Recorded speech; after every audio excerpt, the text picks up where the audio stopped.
احمدک اللہم یا مجیب کل سائل والصلاة والسلام علی من هو افضل الوسائل وعلی آلہ واصحابہ ذوی الفضائل اما بعد فاعوذ باللہ من الشیطان الرجیم بسم اللہ الرحمن الرحیم محمد الرسول اللہ صدق اللہ العظیم وصدق رسولہ النبی الکریم الامین ان اللہ وملائکتہ یصلون علی النبی یا ایہا الذین آمنوا صلوا علیہ وسلموا تسلیما الصلاۃ والسلام علیک یا سیدی یا رسول اللہ وعلی آلک واصحابک یا حبیب اللہ مولاي صل وسلم دائما ابدا على حبیبک خیر الخلق كلهم منزہ عن شریک فی محاسنہ فجوہر الحسن فیہ غیر منقسم یا اکرم الخلق مالی من اجوز به سواک عند حلول الحادث العممی ربی صل وسلم دائما ابدا علی حبیبک خیر الخلق کلہم۔ اللہ تبارک و تعالی جل جلالہ وعم نوالہ واتم برہانہ وعظم شانہ کی حمد و ثنا اور حضور پر نور شافع یوم النشور دستگیر جہاں غم گسار زمان سید سروران حامی بے قسام قائد الانبیاء محبوب کبریا احمد مجتبی جناب محمد مصطفیٰ صلی اللہ علیہ وآلہ وصحابہ وبارک وسلم کے دربار گہر بار میں ہدیہ درود و سلام عرض کرنے کے بعد نہایت ہی محتشم حضرات و خواتین، رب ذوالجلال کے فضل و توفیق سے آج ہمارے خطبہ جمعۃ المبارک کا موضوع ہے مسئلہ علم غیب، قسط نمبر 12۔ میری دعا ہے خالق کائنات جل جلالہ ہم سب کو قرآن و سنت کا فہم عطا فرمائے اور قرآن و سنت کے ابلاغ و تبلیغ اور اس پر عمل کی توفیق عطا فرمائے۔ رسول اکرم نور مجسم شفیع معظم صلی اللہ علیہ وآلہ وسلم کو خالق کائنات جل جلالہ نے جو خصائص عطا فرمائے ہیں اور جو فضائل و کمالات ہبہ کیے ہیں، علم غیب شریف ان میں سے ایک ممتاز معجزہ ہے اور رسول اکرم صلی اللہ علیہ وسلم کی ایک ممتاز شان ہے۔ اس سے قبل 11 قسطیں تم نے سماعت کی ہیں، آج کی گفتگو بھی اسی مسئلہ سے متعلق ہے اور انشاءاللہ تبارک و تعالی ابھی اس کی متعدد اقساط آئیں گی۔ رسول اکرم نور مجسم شفیع معظم صلی اللہ علیہ وآلہ وسلم نے جس وقت آپ ہجرت فرما رہے تھے اور مکہ شریف میں آپ کی معاذ اللہ گرفتاری پر انعامات کا اعلان ہو چکا تھا، تو حضرت سراقہ بن مالک رضی اللہ تعالی عنہ جو اس وقت حالت کفر میں تھے، وہ نبی اکرم صلی اللہ علیہ وسلم کے قریب پہنچ گئے۔ وہ گھوڑے پر سوار تھے، رسول اکرم صلی اللہ علیہ وسلم کے قرب میں پہنچنے کے پر ان کا گھوڑا زمین میں دھنس گیا۔ انہوں نے اپنی طرف سے معذرت کی، گھوڑا پھر نکلا۔ متعدد بار ایسا ہوتا رہا اور پھر نبی اکرم نور مجسم شفیع معظم صلی اللہ علیہ وسلم کی عظمت ان کے دل پہ جلوہ گر ہو گئی۔ ایسے میں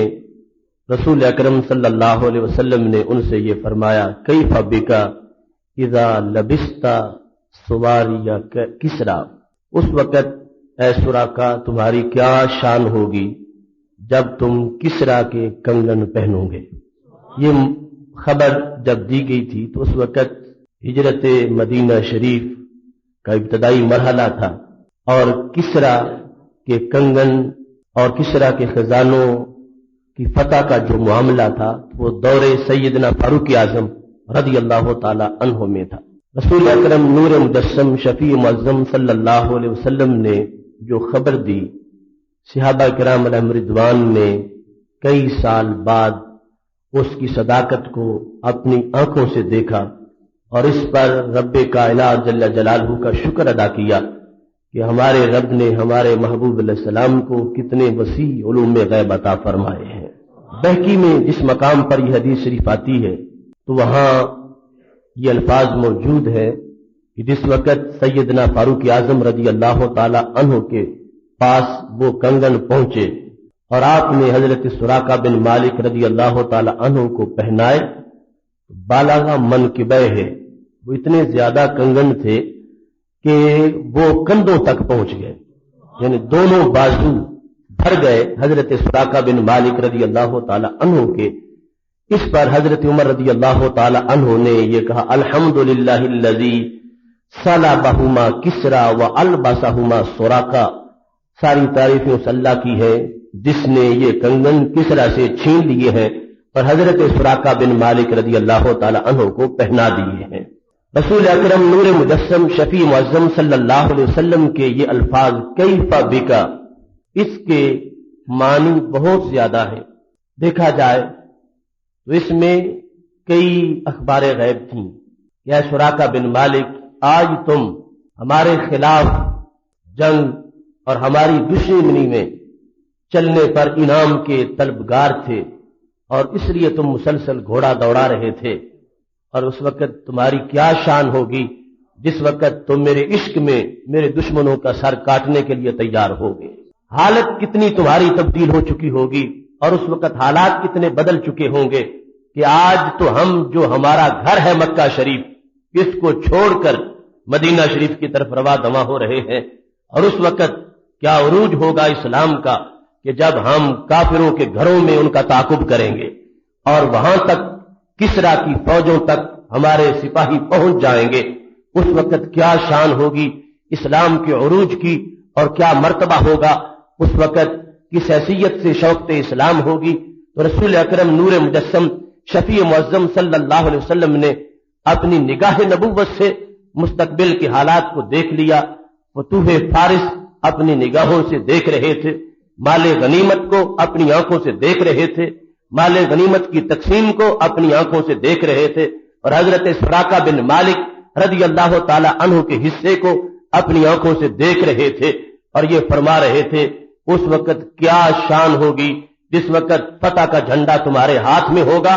اور کیسر اس حد تک مغلوب ہو چکا ہوگا کہ اس کو اپنے ہاتھوں کے کنگن دینا پڑ جائیں گے، اور اس وقت اس تخت پر کہ جس پہ آج کسریٰ بیٹھا ہوا ہے اس پر میرے غلام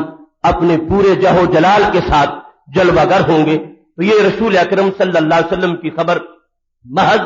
ایک کنگن کے آنے کی خبر نہیں تھی، بلکہ اسلام کی فتوحات کی خبر تھی، اور جس کو پوری تاریخ نے دیکھا ہے کہ رسول اکرم نور مجسم شفیع معظم صلی اللہ علیہ وسلم کا بالخصوص اس وقت یہ کہنا کہ جب بظاہر حالات یہ ہے کہ خود اپنے گھر کو چھوڑ کے اور جگہ پہ منتقل ہو رہے ہیں، اور اس وقت ایسے جذبات کا اظہار یہ کسی خام خیالی کی وجہ سے یا محض کسی بہم کی وجہ سے ان کا اظہار نہیں ہو سکتا تھا، یہ وہ نبوت کا زور تھا کہ جس کے اوپر توجہ کرتے ہوئے اور اعتماد کرتے ہوئے رسول اکرم نور مجسم شفیع معظم صلی اللہ علیہ وسلم اس بات کو واضح کر رہے تھے کہ اگرچہ آج میں اپنے ایک دوست کو ساتھ لے کے اپنے ہی شہر اور اپنے ہی گھر کو چھوڑ کے جا رہا ہوں، مگر اسی میں فاتحانہ داخل ہوں گا اور یہ ساری زمین میری ہوگی، اور پھر حجاز سے میرے لشکر آگے نکلیں گے، اور پھر ایران کا علاقہ بھی میرا ہوگا، اور پھر ایران سے آگے بڑھ کر یہ اسلام بر صغیر تک پہنچ جائے گا اور پوری کائنات میں پھیلے گا۔ تو رسول اکرم نور مجسم شفیع معظم صلی اللہ علیہ وسلم اس گھٹن کے ماحول میں یہ بہت بڑی خبر دے کر اس بات کو واضح کر رہے تھے کہ اللہ نے جو مجھے علم دیا ہے اس علم کا اتنا مجھے سہارا ہے اور اس پر اتنا بھروسہ ہے، ان حالات سے میں گھبراتا نہیں ہوں، میں وسیع فتوحات کو دیکھ رہا ہوں اور اسلام کے لہراتے ہوئے جھنڈے کو دیکھ رہا ہوں۔ رسول اکرم نور مجسم شفیع معظم صلی اللہ علیہ وسلم نے کسریٰ کے کنگنوں کی بات کی۔ وہ کسریٰ بن ہرمز اس وقت تھا،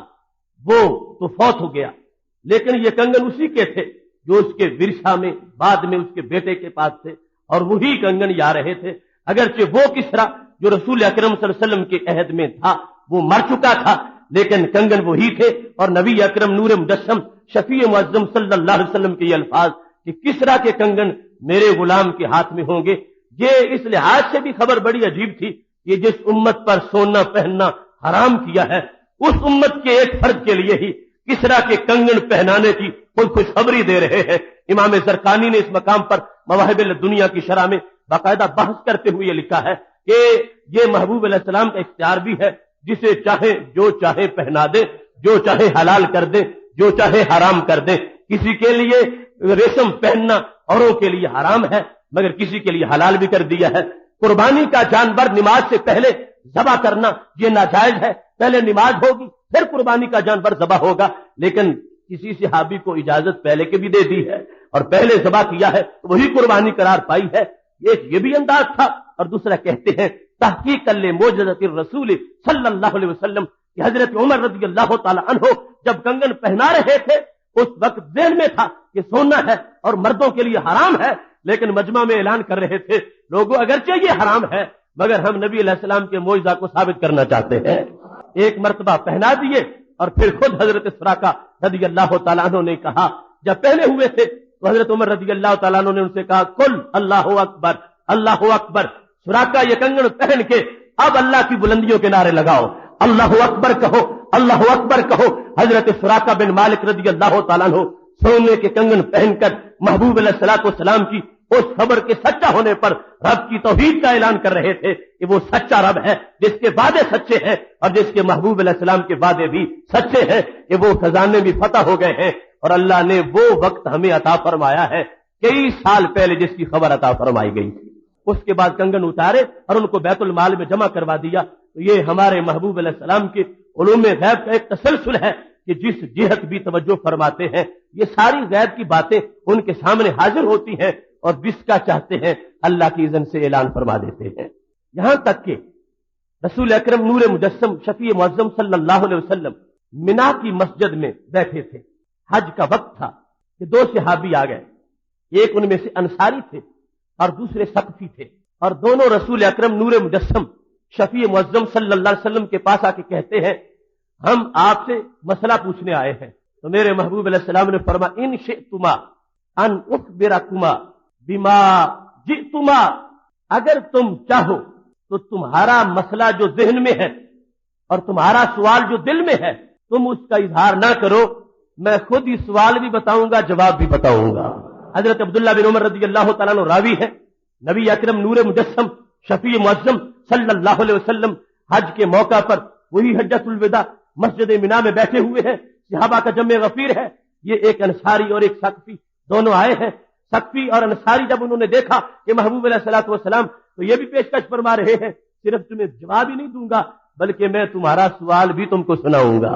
تو ثقفی کہنے لگے انصاری سے کہ تم ہمارے مہمان ہو کیونکہ تم مدینہ شریف سے آئے ہوئے ہو، اس واسطے پہلی باری میں آپ کو دیتا ہوں، آپ رسول اکرم صلی اللہ علیہ وسلم سے پوچھو کہ محبوب صلی اللہ علیہ وسلم آج عجیب مجیب کا دربار ہے، ویسے تو سوال پر بھی جواب مل جائے تو بڑی غنیمت ہے، لیکن آپ کا دریا رحمت جوش میں ہے کہ سوال بھی خود ہی بتاؤ گے جواب بھی خود ہی بتاؤ گے، تو پھر بتا دو کہ میرے دل میں کیا تھا، میں کس چیز کو پوچھنے آیا ہوں، میں کیا پوچھنے آیا ہوں اور اس کا جواب کیا ہے۔ تو میرے محبوب علیہ الصلوۃ والسلام فرمانے لگے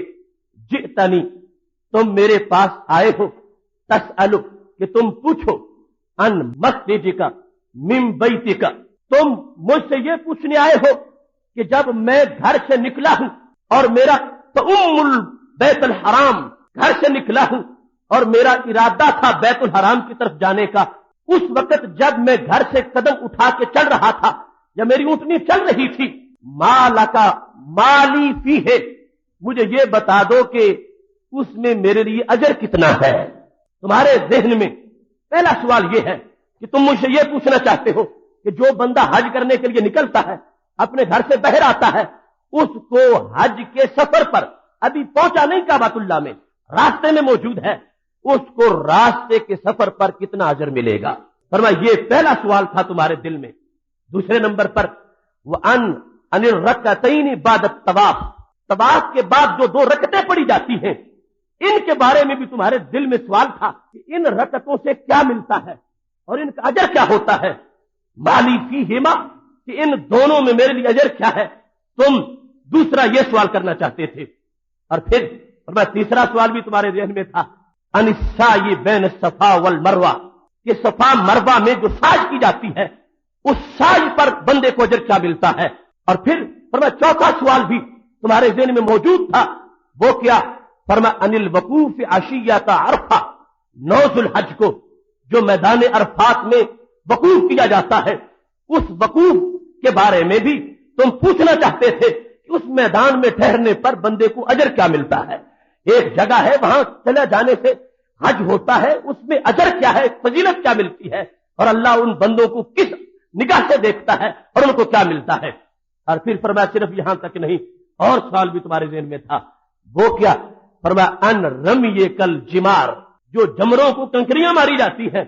تمہارے ذہن میں یہ بھی تھا کہ ایک بے جان پتھر کو پتھر مارنے سے ملتا کیا ہے؟ تم مانتے تو ہو مگر اس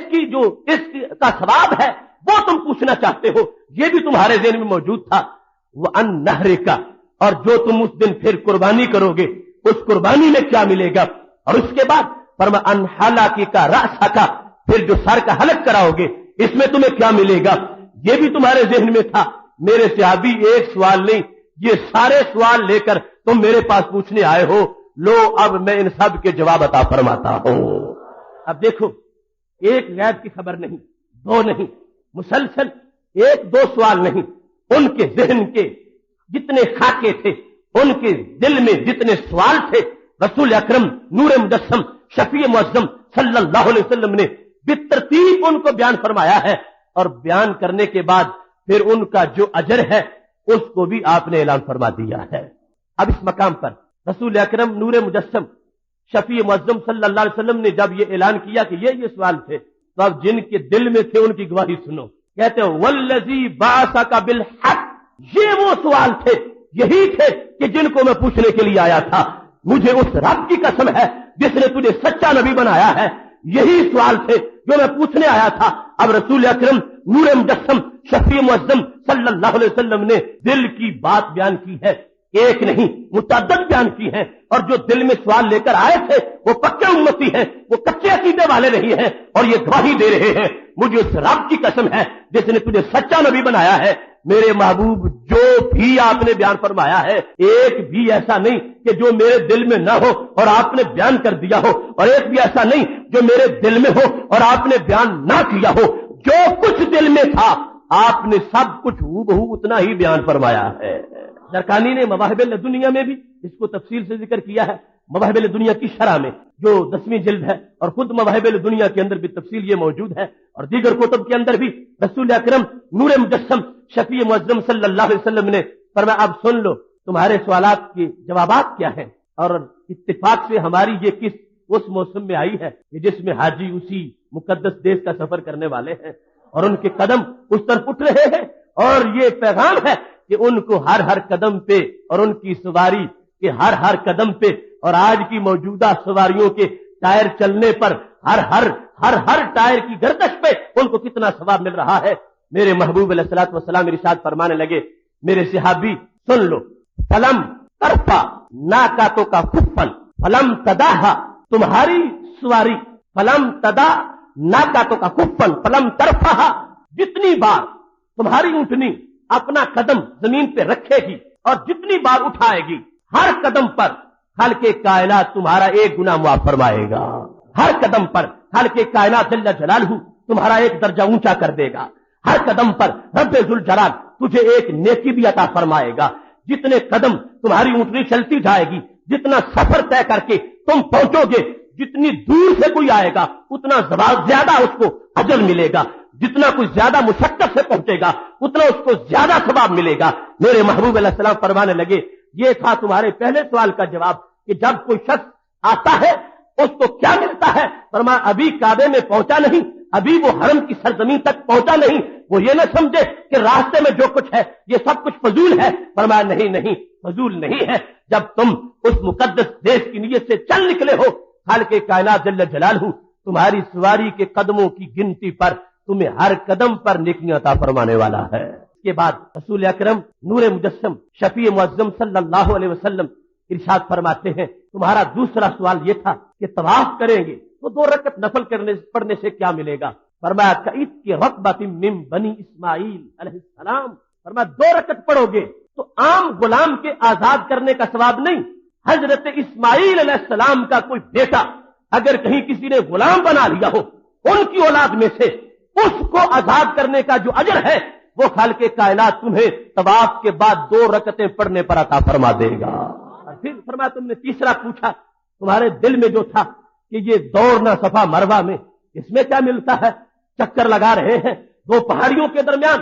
تو میرے محبوب علیہ السلام نے فرمایا کعت کے 70 رقبہ، اگر یہ تم سائی پوری کرو گے تو پھر 70 غلاموں کو آزاد کرنے کا ثواب مل جائے گا۔ پھر فرمایا تم پوچھ رہے ہو تمہارے دل میں تھا کہ عرفات کا میدان اس میں جا کے بیٹھ رہنا اور اس میں وقوف کرنا اس میں کیا ملتا ہے، اور بالخصوص کیونکہ وقوف کا وقت جو ہے وہ پچھلے ٹائم کا ہے، پہلے پہنچنا یہ احتیاط ہے۔ فرمایا عشیۃ وقوف عرفہ، اس شام اور پچھلے پہر عصر کے وقت کی جو وقوف کی گھڑیاں ہیں ان کے بارے میں تم پوچھ رہے تھے کہ کیا ملتا ہے۔ فرمایا جب وہ لمحہ آتا ہے ان اللہ یباہی بکم، اللہ تمہیں دیکھ کر فرشتوں کے سامنے فخر فرماتا ہے اور کہتا ہے ان ہؤلاء جاؤنی شعثا غبرا، فرشتوں دیکھو یہ میرے پاس آئے ہیں، جاؤنی میرے پاس آئے ہیں،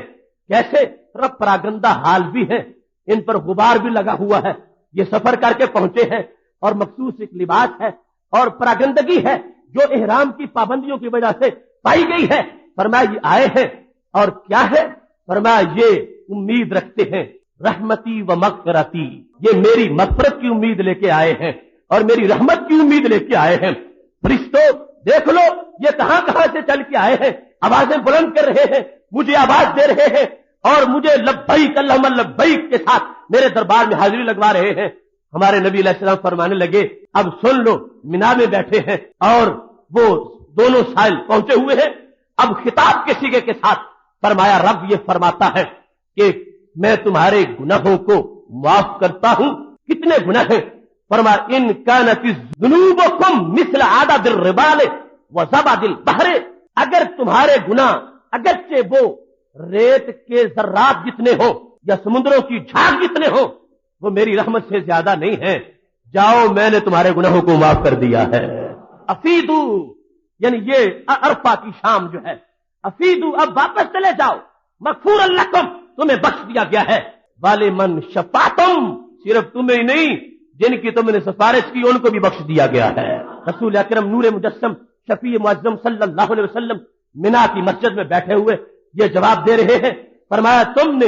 جو پوچھنا تھا وہ تمہارے دل کا سوال بھی میں نے بیان کیا اور جو عرش سے فیصلے ہونے تھے وہ جواب بھی میں نے بیان کر دیے کہ رب کائنات اس وقت کیا دیتا ہے، کیا عطا کرتا ہے۔ یہ ہم جہت خبریں دینے والے ان کے بارے میں یہ کوئی کہے کہ وہ دیوار کے پیچھے نہیں جانتے، معاذ اللہ تو اس بندے کا ایمان کیسا ہوگا۔ صحابی دیکھ رہے ہیں ہم نے پوچھا نہیں صرف آئے ہیں، تو ہمارے سوالات کو بھی بیان کر دیا ہے، جوابات کو بھی بیان فرما دیا ہے۔ بندے کے دل میں کیا ہے اور مولا کی طرف سے عطا کیا ہے، عرش کے فیصلے بھی بتا رہے ہیں اور فرش والوں کے دلوں کی خبریں بھی بتا رہے ہیں۔ اس کے بعد فرمایا جس وقت تم جمروں کو مارتے ہو، فرمایا بکل حسات تکفیر و کبیرات،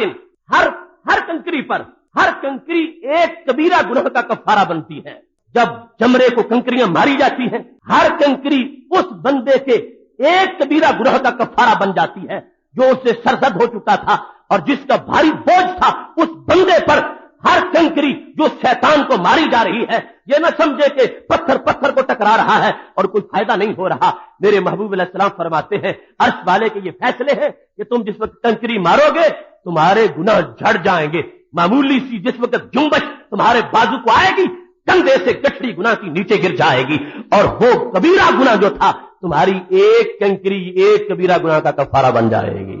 قربانی کا اجر ویسے بھی بیان فرما دیا تھا، فرمایا جب اس کی حلق سے قطرہ ٹپک کے نیچے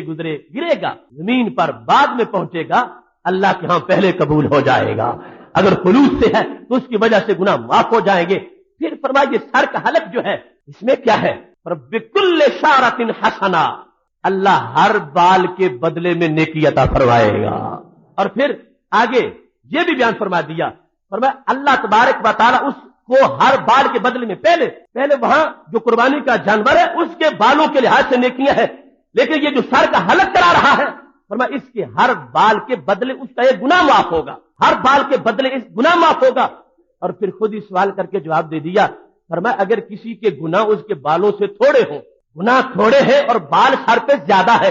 اور بال سے مراد ہر وہ معمولی سی جو اس کے سر پہ ایک چیز ہے، اس کی ایک ایک جو رگ و ریشہ کے لحاظ سے تھا وہ پورا بال نہ بھی ہو، وہ بندہ گنجا ہے، اس کے بال کی جگہ جو بالکل معمولی سا ریشہ ہے اس کے اترنے پر بھی اس کی کو ایک بدی معاف ہو جائے گی، ایک گناہ معاف ہو جائے گا۔ اب فرمایا اگر اس کے گناہ تھوڑے ہو اور بال زیادہ ہو تو پھر کیا باقی جو گناہ معاف ہونے کے بعد جو بال بچ جائیں گے وہ رائے چلے جائیں گے؟ فرمایا نہیں، وہ اس کی مستقبل کی نیکیوں کا ذخیرہ بن جائے گا۔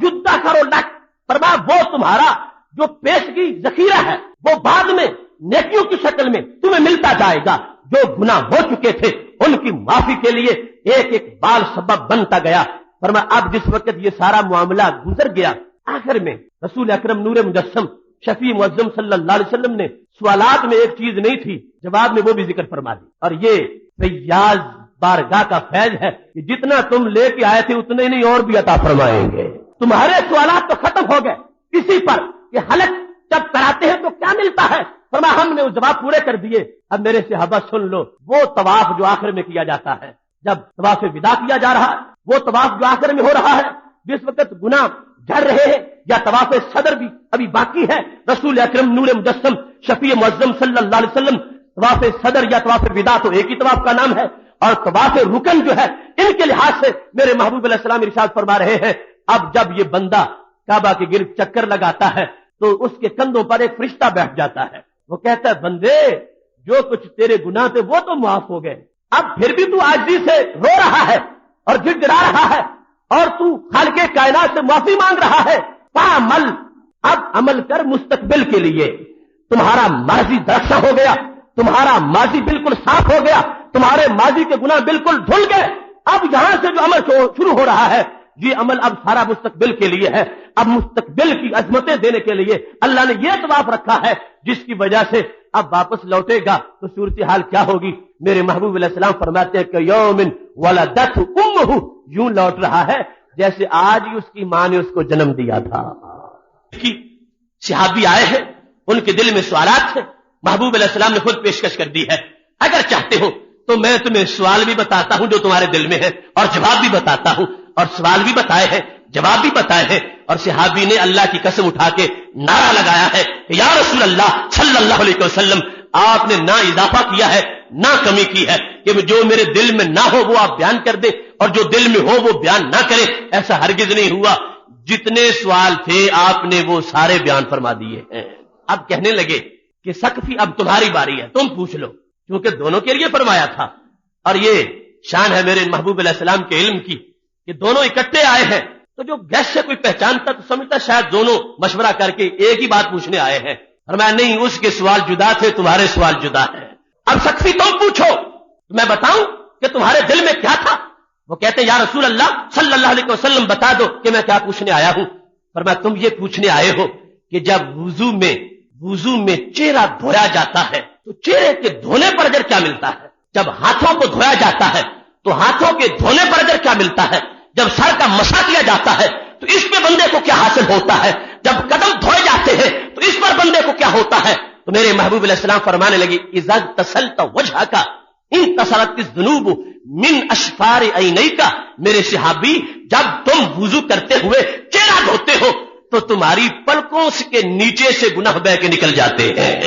وَإِذَا اغْتَسَلْتَ يَدَيْكَ، اور جب تم اپنے ہاتھوں کو دھوتے ہو تو کیا ہوتا ہے؟ انتصرت الذنوب من اظفار يديك، تمہارے ہاتھوں کے ناخنوں کے نیچے سے گناہ بہ کے نکل جاتے ہیں، وَإِذَا مَسَحْتَ رَأْسَكَ انتصرت الذنوب من رأسك، جس وقت سر کا مسح کرتے ہو اور اس مسح کے ساتھ سر کے سارے گناہ جھڑ جاتے ہیں، وَإِذَا اغْتَسَلْتَ رِجْلَيْكَ، جب تم قدموں کو دھوتے ہو انتصرت الذنوب من اظفار رجليك، تمہارے قدموں کے ناخنوں سے سارے گناہ بہ جاتے ہیں۔ اب صحابہ کا جمع غفیر ہے،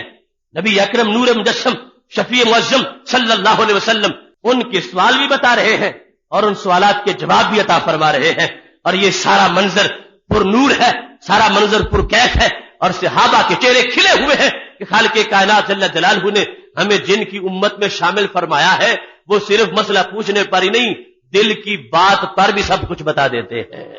یہاں تک کہ ایک دن حضرت واصلہ بن اسقا رضی اللہ تعالیٰ عنہ کہتے ہیں کہ مدینہ شریف میں محفل لگی ہوئی تھی، نبی اکرم نور مجسم شفیع معظم صلی اللہ علیہ وسلم تشریف فرما تھے.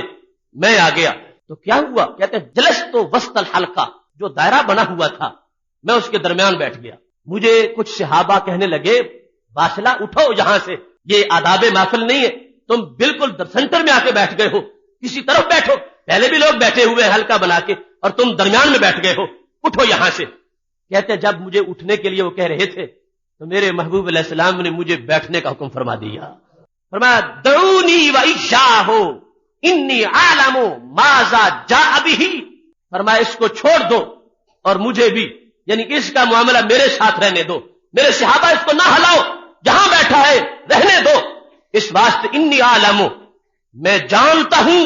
کہ اس کو کون سی چیز گھر سے چلا کے یہاں لائی ہے، میں جانتا ہوں اس کے دل میں کیا ہے، میں جانتا ہوں یہ ایک مسئلہ پوچھنے آیا ہے، یہ محض بیٹھنے نہیں آیا. تو اس کو اگر درمیان میں بیٹھ گیا ہے میرے سامنے تو اس کو بیٹھے رہنے دو، میں اس کے دل کا سوال بھی بیان کروں گا اور میں اس کا جواب بھی عطا فرماؤں گا. رسول اکرم نور مجسم شفیع معظم صلی اللہ علیہ وسلم نے فرما دیا انی عالم، میں جانتا ہوں اس چیز کو جو اس کو ساتھ لے کے آئی ہے، یعنی جو اس کے آنے کا سبب ہے اور جو وجہ ہے جس کی وجہ سے یہاں پہنچے ہیں میں جانتا ہوں. تو پھر اس سے فرما دیا اگر تم چاہو واصلہ تو میں بتاؤں کہ تم میرے پاس کیوں آئے ہو. کہنے لگے یا رسول اللہ صلی اللہ علیہ وسلم آپ ارشاد فرمائیں کہ کیا سبب ہے میرے آنے کا، میرے دل میں کیا سوال ہے، کیا میں پوچھنے آیا ہوں. تو رسول اکرم نور مجسم شفیع معظم صلی اللہ علیہ وسلم نے ارشاد فرمایا الذی جاء بک، وہ بات جو تمہیں یہاں لے کے آئی ہے، اور کما قال رسول صلی اللہ علیہ وسلم، فرمایا جو تمہارا مسئلہ ہے اور جو تم پوچھنے آئے ہو وہ کیا ہے؟ ان البر والشک، تم یہ پوچھنا چاہتے ہو کہ نیکی کس کو کہتے ہیں اور شک کیا ہوتا ہے. دو چیزوں کا سوال تم کرنے آئے ہو، ایک تو نیکی کا سوال اور دوسرا شک کا سوال. یہ اگرچہ اس لحاظ سے بھی بڑا اہم ہے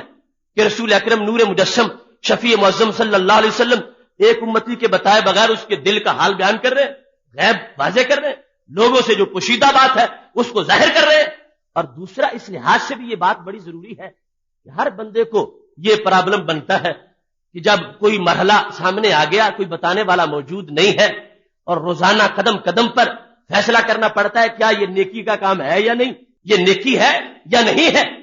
یہ محبوب علیہ الصلوۃ والسلام کا فرمان اس لحاظ سے بھی مینارہ نور ہے کہ جو اس کو سمجھ لے گا آج بھی قدم قدم پر یہ حدیث اس کو نور عطا فرمائے گی. فرمایا تم مجھ سے پوچھنے آئے ہو نیکی کیا ہوتی ہے اور شک کیا ہوتا ہے. تو میرے محبوب علیہ الصلوۃ والسلام ارشاد فرمانے لگے نیکی یہ ہے کہ جس پر دل پکا ہو جائے، دل میں کوئی کھٹکا باقی نہ رہے، وَمَالَ إِلَيْهِ الْقَلْبُ، دل کا میلان ہو، دل مطمئن ہو جائے، دل پکا ہو جائے اور اس کام کے بارے میں بندے کو کوئی کھٹکا ذہن میں موجود نہ رہے اور پوری طرح دل مطمئن ہو جائے، اس کو سمجھ لے وہ کہ یہ نیکی کا کام ہے. اور شک کیا ہے؟ فرمایا لم یستقر القلب، کہ جس کے لحاظ سے دل ٹھہرتا نہیں، کبھی خیال آتا ہے تو فوراً بدل جاتا ہے، پھر دل سے آواز آتی ہے، دل ملامت شروع کر دیتا ہے کہ یہ کام نہ کرو، ہو سکتا ہے یوں ہو جائے، ہو سکتا ہے یوں ہو جائے، ہو سکتا ہے فلاں نتیجہ نکل آئے، ہو سکتا ہے اس کا یہ نقصان ہو جائے، ہو سکتا ہے رب کی ناراضگی اس میں ہو. یہ بار بار جو دل کھٹکتا ہے اور دل کے اندر ایک وسوسہ پیدا ہوتا ہے، فرمایا یہ شک ہے، اس سے باز رہو. اور جہاں دل جم جائے، دل مستقر ہو جائے اور دل پوری طرح پکا ہو جائے، یہ وہ ہے جس کو نیکی قرار دیا گیا ہے. اس کو کر لو، اللہ اس پہ اجر عطا فرمائے گا. اب دیکھو رسول اکرم نور مجسم شفیع معظم صلی اللہ علیہ وسلم نے اپنے الفاظ میں واضح طور پر جو دو چیزیں تھیں ان کے دل میں، ان کے بارے میں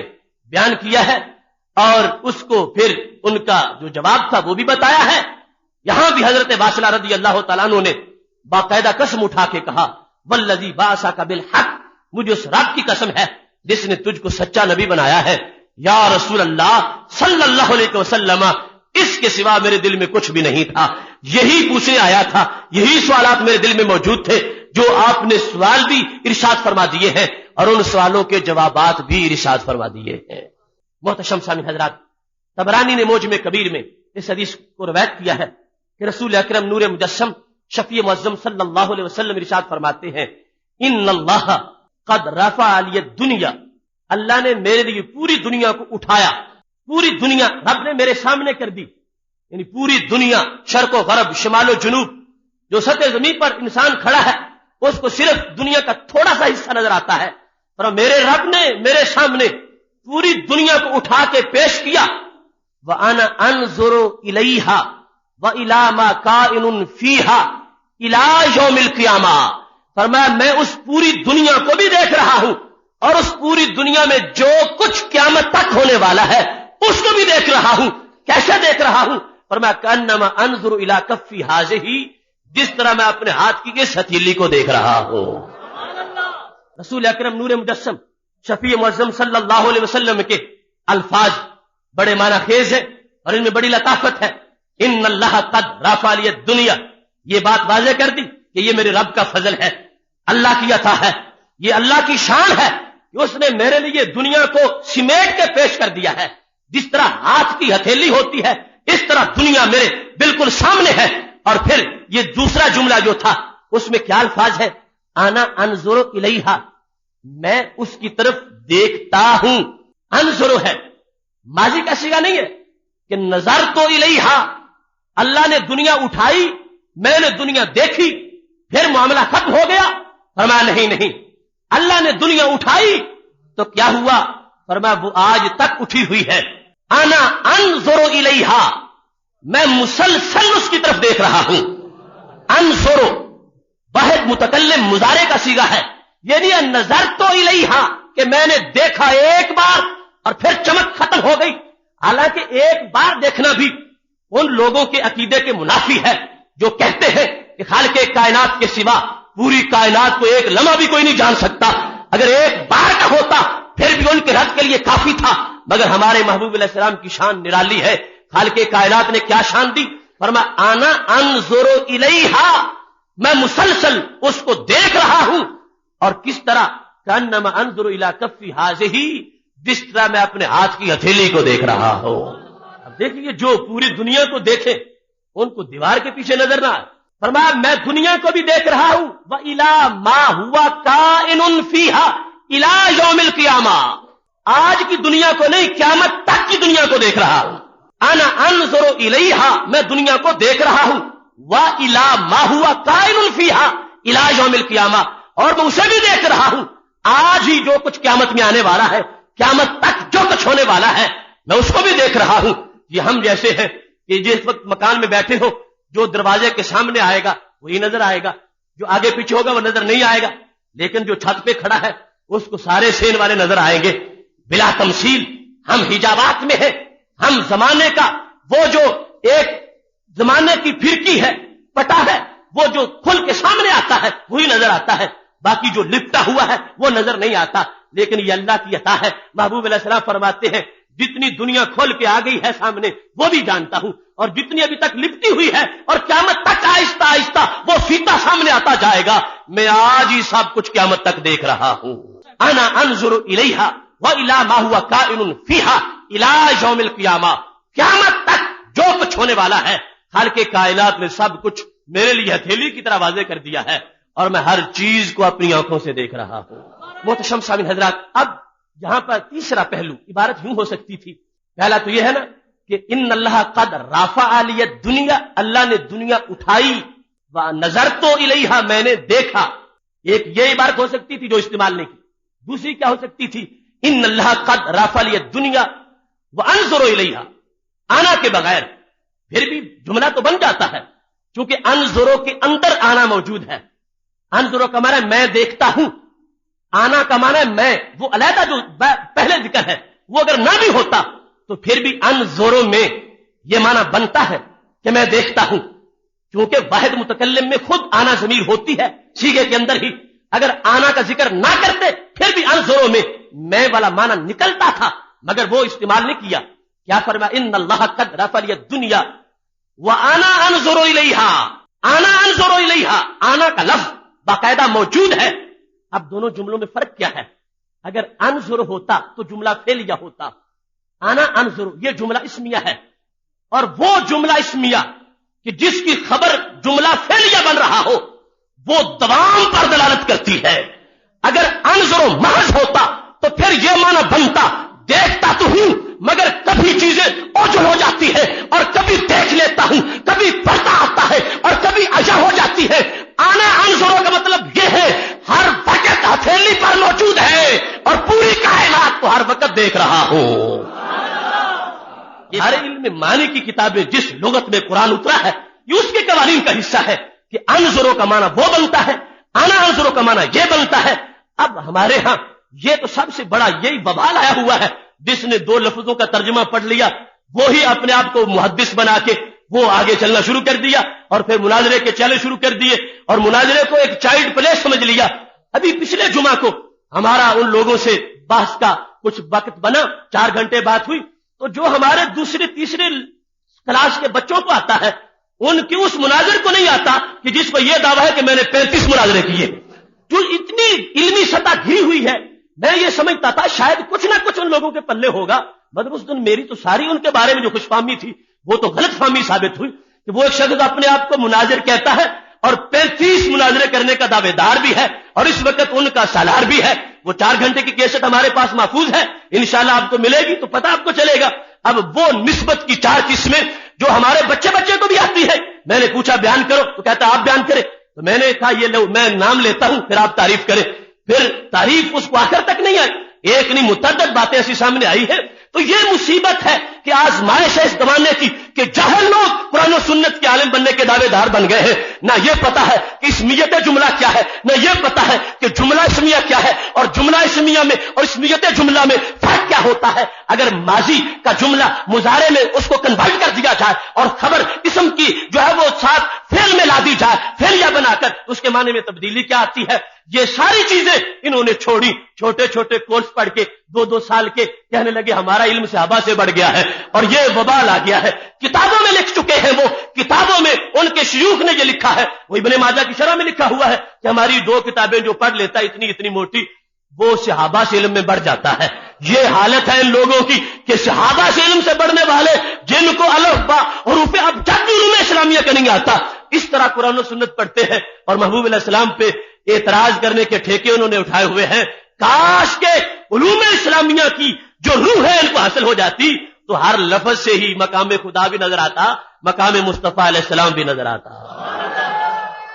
دیکھیں نا، جب 3 طرح جملہ ہو سکتا تھا آخر کوئی وجہ تو ہے نا کہ رسول اکرم صلی اللہ علیہ وسلم نے پہلے 2 نہیں استعمال کیے، تیسرا استعمال کیا. یہ بھی فرما سکتے تھے ان اللہ قد رفع لی الدنیا ونظرت الیہا، یہ بھی فرما سکتے تھے ان اللہ قد رفع لی الدنیا وانظر الیہا. اب ان دونوں کو استعمال نہیں کیا، تیسرا استعمال کیا ہے ان اللہ قد رفع لی الدنیا وانا انظر الیہا. یہ انا انظر جو ہے یہ ہے وہ جملہ اسمیہ کہ جس کی خبر جملہ فعلیہ ہے، وہ جملہ اسمیہ کہ جس کی خبر جملہ فعلیہ ہو وہ دوام اور تسلسل پر دلالت کرتا ہے کہ اللہ نے ایک لمحہ بھی پھر اس کو چھپایا نہیں، ہر لمحہ یہ چیزیں میرے سامنے موجود ہیں. اب اس کے بعد جو جملہ ہے اس نے ایک اور اعتراض کا جواب دیا. امام زرقانی نے اس کی شرح میں لکھا کہ محبوب علیہ السلام جو فرماتے ہیں کہ انما انظر الی کفی ھذہ، درمیان میں یہ آ گیا والی ما هو کائن فیھا، کہ صرف آج کی دنیا کوئی نہیں جو قیامت تک ہونے والا ہے اس دنیا میں اس کو بھی دیکھ رہا ہوں. اور ساتھ کیا فرمایا کہ انما انظر الی کفی ھذہ، جس طرح کے میں اس ہتھیلی کو دیکھ رہا ہوں، گویا کہ اس ہتھیلی کو دیکھ رہا ہوں. اب فرماتے ہیں ایک ہے محض علم، وہ بھی بڑی شان ہے، اور ایک ہے دیکھ کر بتانا، یہ اس سے بڑی شان ہے. کأنما انظر الی کفی ھذہ، رسول اکرم صلی اللہ علیہ وسلم یہ واضح کرنا چاہتے ہیں کہ جو میں نے انظرو کہا اس کا معنی عالم نہ کرنا، انظرو کا معنی عالم نہ کرنا کہ جو کچھ قیامت تک ہونے والا ہے میں اس کو جاننے والا ہوں، مجھے اس کا علم ہے، یہ معنی نہ کرنا. کیوں؟ فرمایا کہ انما انظر الی کفی ھذہ، جس طرح میں نے مشبہ ہی کو بیان کیا ہے اسی طرح مشبہ کو بھی سمجھنا. جیسے ہاتھ کی ہتھیلی کو جان ہی نہیں رہا دیکھ بھی رہا ہوں، ایسے قیامت تک جو ہوگا اس کو جانتا بھی ہوں دیکھتا بھی رہوں گا. امام زرقانی نے باقاعدہ 10ویں جلد میں اس نقطے کو اٹھایا ہے کہ رسول اکرم نور مجسم شفیع معظم صلی اللہ علیہ وسلم کو یہ کیا ضرورت تھی کہ انما انظر الی کفی ھذہ، کہ جس طرح گویا کہ میں اس ہتھیلی کو دیکھ رہا ہوں اس طرح میں پوری دنیا کو دیکھ رہا ہوں اور جو قیامت تک ہوگا۔ فرمایا اس واسطے کہ لفظ نظر جو ہے اس کا معنی علم سے بھی کیا جا سکتا ہے، اور محبوب علیہ السلام وہ احتمال بند کرنا چاہتے تھے کہ میرے انظروں کا معنی عالم نہ کرنا کہ میں محض جانتا ہوں اور دیکھتا نہیں ہوں، چونکہ قلبی بصیرت پر جو دیکھا جاتا ہے اس پر بھی عالموں کا لفظ بولا جا سکتا ہے۔ فرمایا نہیں، جس طرح میں آنکھ سے اس ہتھیلی کو دیکھ رہا ہوں ایسے ہی آنکھ سے قیامت تک کی حالات کو بھی دیکھ رہا ہوں۔ کانما انظر الی کفی ھذہ، جس طرح کہ میں گویا کس ہتھیلی کو دیکھ رہا ہوں، تو یہ میرے محبوب علیہ السلام کا علم غیب ہے، اور یہ لطافت ہے حدیث شریف کی۔ اب جو ترجمہ پڑھ کے ہمارے سامنے آ جائے گا، نہ اس کو صرف آتی ہے، نہ نحو آتی ہے، نہ اس کو بدیع آتا ہے، نہ علم بیان آتا ہے، نہ علم معنی ہے، نہ بلاغت ہے، نہ فصاحت ہے، نہ اصول حدیث ہے، نہ اصول تفسیر ہے، نہ منطق ہے، نہ فلسفہ ہے، نہ ان کے اصول و فروع کی کوئی بات ہے۔ اب یہ تو سب صرف ترجمہ پڑے گا انا انظر الیہ، اور یہ بھی اس کو تو نصیب نہیں ہوگا، اور کبھی بھی اپنے مقتدیوں کو نہیں بتائے گا کہ ہمارے نبی علیہ السلام کی یہ بھی حدیث ہے اور ہم یہ بھی حدیث بیان کرتے ہیں۔ اب محبوب علیہ السلام کے ایک ایک لفظ میں تو علوم کے جہان آباد ہیں، ان علوم کو سامنے رکھ کر محبوب علیہ السلام کے لفظ کو سمجھا جائے گا تو ہر بات سے ان کی بات سامنے آ جائے گی۔ اسی واسطے رسول اکرم نور مجسم شفیع معظم صلی اللہ علیہ وسلم کا یہ فرمان صحیح میں موجود ہے، فرمایا جس وقت دجال آئے گا اس کے مقابلے میں حضرت عیسیٰ علیہ السلام جب نکلیں گے 10 گھوڑ سوار ان کو بھیجا جائے گا، وہ 10 آج سے صدیوں بعد پیدا ہوں گے، کیونکہ ابھی یہ جو ہمارے کچھ لوگوں کا مقابلہ ہے کہ قیامت فلاں دن آئے گی فلاں دن آئے گی، کچھ ڈاکٹروں کا وہ خام خیالیاں ان کی، قیامت تو ابھی بڑی دور ہے، اور اس کے لیے یہ علم کام نہیں دیتا کہ جس سے ہم قیامت کے آنے کی کوئی ڈیٹ طے کر لیں کہ فلاں دن کو آ رہی ہے۔ وہ رب کائنات جانتا ہے اور اس کی علامات کو محبوب علیہ السلام بیان کر چکے ہیں، اور وہ جانتے ہیں وہ علامات کیا ہے۔ میرے محبوب علیہ السلام دیکھو جو فرمایا تھا الی ما کائن فیھا الی ما هو قائن فیھا الی یوم القیامہ، کہ قیامت تک جو کچھ ہوگا میں اس کو دیکھ رہا ہوں۔ تو کیا بیان کیا؟ فرمایا وہ 10 گھوڑ سوار جن کو دجال کے مقابلے میں بھیجا جائے گا، انی لعارف اسماءہم واسماء آبائہم والوان خیولہم، فرمایا میں ان گھوڑ سواروں کے نام بھی جانتا ہوں، ان کے نہیں ان کے والدین کے نام بھی جانتا ہوں۔ انی لعارف، یہاں بھی لفظ انا ہے اور یہ تاکید کے لیے آتا ہے، اور پھر آگے لام تاکید ہے، انی عارف نہیں ہے، انی لعارف، بے شک میں یقیناً جانتا ہوں، لعارف کس چیز کو جانتا ہوں؟ ان کے بارے میں، اسماءہم ان کے ناموں کو، واسماء آبائہم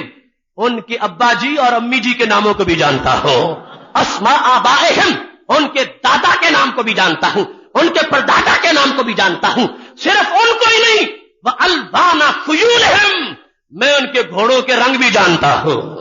یہاں کا وہ دعویٰ ہے کسی کو نبی ماننے کا جن کا یہ عقیدہ ہو کہ ان کو کوئی پتہ ہی نہیں، کوئی جانتے ہی نہیں، کل کی خبر نہیں۔ میرے محبوب علیہ السلام تو اتنا وسیع علم رکھتے ہیں، فرمایا میں جانتا ہوں اس وقت جو جہاد پہ 10 گھوڑ سوار نکلیں گے اور سامنے آئیں گے، میں ان کے نام، ان کے والدین کے نام سب کو جانتا ہوں، اور تو اور رہا فرمایا الوان خیولہم میں ان سب کے گھوڑوں کے ہر رنگ کو جاننے والا ہوں۔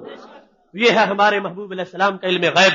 یہ 12ویں قسط تم نے سنی، انشاءاللہ تبارک و تعالی بھی اس کی متعدد اقساط ہے، اور یہ جو کچھ ہم بیان کرتے ہیں یہ حق نہیں ہے ان کے علم کو بیان کرنے کا کہ ہم کوئی حق ادا کر رہے ہیں، یہ تو ڈیوٹی ہے جو اپنی استطاعت کے مطابق تھوڑی بہت پوری کر رہے ہیں۔ ہمارے محبوب علیہ السلام کا جو علم غیب ہے اس کی جو وسعتیں ہیں اور اس کی عظمتیں ہیں، ہم کروڑ سال کی زندگی پالے، ہم تو ان کی حدود کا آغاز نہیں بیان کر سکتے کہ خالق کائنات جل جلالہ عطا فرمانے والے ہیں اور محبوب علیہ السلام لینے والے ہیں، اور پھر مقام وہ ہے۔ فاضل بریلوی کہنے لگے غنچے ماں و ہا کے جو چٹکے دنا کے باغ میں، بلبل سدرا تو ان کے بو سے بھی محرم نہیں، کہ سدرا کا وہ بلبل جبریل امین علیہ السلام جب ان کو پتہ نہیں فاوہا الی عبدی ما اوہا، ان کو بھی منہ میں رکھا گیا کہ جو چاہا رب نے دیا، جو چاہا اس نے دیا۔ جب وہ نہیں جانتے تو ہم جیسے کیا احاطہ کر سکتے ہیں؟ اس واسطے یہ ایک جھلک ہے جو اپنی ذمہ داری کے پیش نظر کہ جو ہمیں پتہ ہے وہ بتائیں